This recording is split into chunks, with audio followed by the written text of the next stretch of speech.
Hey, I had kind of a rough night sleeping, and it ended up being a good thing.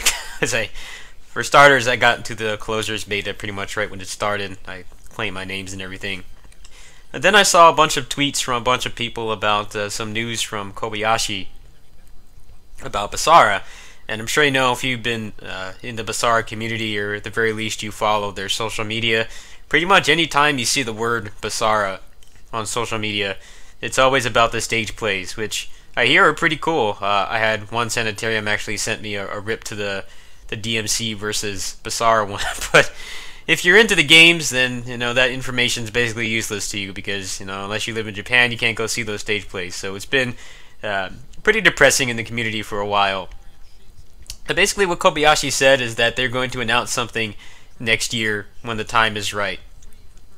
Now, what I think that means is that Yukimura-den did not do well. Apparently, they were planning on having it be an annual thing. I personally wouldn't have been against them doing more Gaiden games, but they definitely would have needed to have more content. My biggest problem with Yukimura-den was not the short campaign. If anything, I probably would have done speed runs of that game if it didn't have so many scripted events and forced mini games. Like that part didn't bother me. What bothered me is that they kind of adopted the standard Koei Muso formula, which is you go one step forward and two steps back. Now, having a bloody palace in the game was great, and I hope that's something that's not exclusive to Yukimura-den. But the problem was that they took out the tag mode, and the tag mode is like a huge part of the replay value for all three of us in the Basara community that upload tag combos and stuff. So not having that and having a bloody palace made the game, it felt very conflicted. I hope that what this means is that they're obviously going to be dropping PS3 support. I'm assuming that if they announce this in any time in the next few months, so maybe the first quarter or two of 2018, that we're not going to see it until the end of the year. So at that point, the PS3 is going to be like 12 years old at that point. I'm pretty sure that means they're going to be dropping PS3 support. They may be upgrading the engine or something. I'm honestly not sure, simply because they've been using a lot of the same assets, like a lot of the legacy characters, like the poster boys, have had the same Basara attacks for pretty much 12 years now.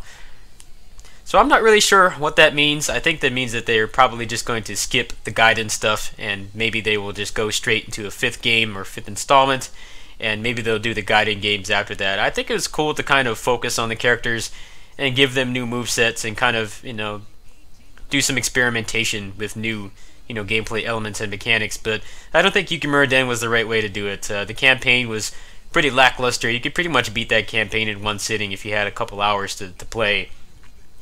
There wasn't a whole lot of replay value. The only thing you really got out of it was the trophies for the little like mini achievements or missions in the levels. That was basically it. And then the Bloody Palace was pretty easy. I liked how short it was. It didn't have the problem that most DMC Bloody Palaces have, where it just goes on too long, or it kind of goes overboard with the annoying enemies and kind of makes fatigue sit in. And like most DMC4 players don't go past the first 20 floors of the Bloody Palace for a reason, because those are the floors where you can actually experiment and have fun with the combo systems and stuff.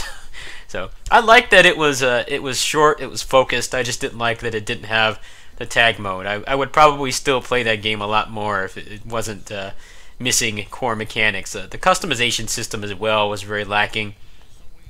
There wasn't a whole lot to it. I don't remember which one was the best, but once you got that one, there's very little reason to use anything else. So I'm glad that they're taking their time. I'm glad that they have at least kind of curbed a lot of the fears that Basara was just going to be, a supplementary franchise, non-gaming with a lot of stuff like the stage plays and the merchandise and stuff. I'm glad that there are still going to be games. I always held out hope that there would still be games, because obviously they get the character designs and the voice actors and stuff from the games, and it's probably a lot less expensive to make Basara games than it is to like make an anime or something, especially one with like decent quality animation. So I'm glad that they're still going to exist. It's very much like Tokusatsu. People always complain that Tokusatsu has bad ratings, and they always say that this year is going to be the last year, they're going to cancel it next year and stuff like that. When it's like, obviously they need to have a show to promote the toys. If there's no toys, then there's no franchise. It's pretty much what Basara has become. They make a lot of money off the supplemental stuff. Like, I know that the last Basara Festival, there wasn't a peep about a single like game or anything about the games at all. And as far as I know, as someone who wasn't there, I only got to hear about the tweets and stuff. Apparently, it did pretty well. So I'm glad that the franchise is going to continue. If I hear anything else, I'll let you guys know. Most likely, if you're a PS3 player, I would definitely recommend on upgrading. I would like to see them finally put these games on PC. It's really a shame that most of them have not been preserved yet. The only one that you can really play perfect, as far as I know, is Utage and Vanilla Basara 3. Actually, pretty much the first 3 games, because all those games got Wii ports, and you can play those on Dolphin flawlessly, from what I understand. I know PS3 emulation still lacking, so it would be nice for them to put them on PC. Maybe they will attempt to localize them again. I know there was a rumor for a while that Yukimura-den was going to get localized, and I'm honestly glad it didn't. Chances are they would have charged at least $40 for it. That game is it's barely worth $40. It felt like it kind of felt like DLC. It felt like they could have like just put that extra campaign and the movesets in the Bloody Palace. They could have just put that in Sumeragi and charged like $20-$30 for it, and that probably would have gone over a little better than just making a whole new game that really only had like maybe 10 hours of content if you're generous. But yeah, that's basically the news. I'll keep you guys posted if anything else happens. Peace.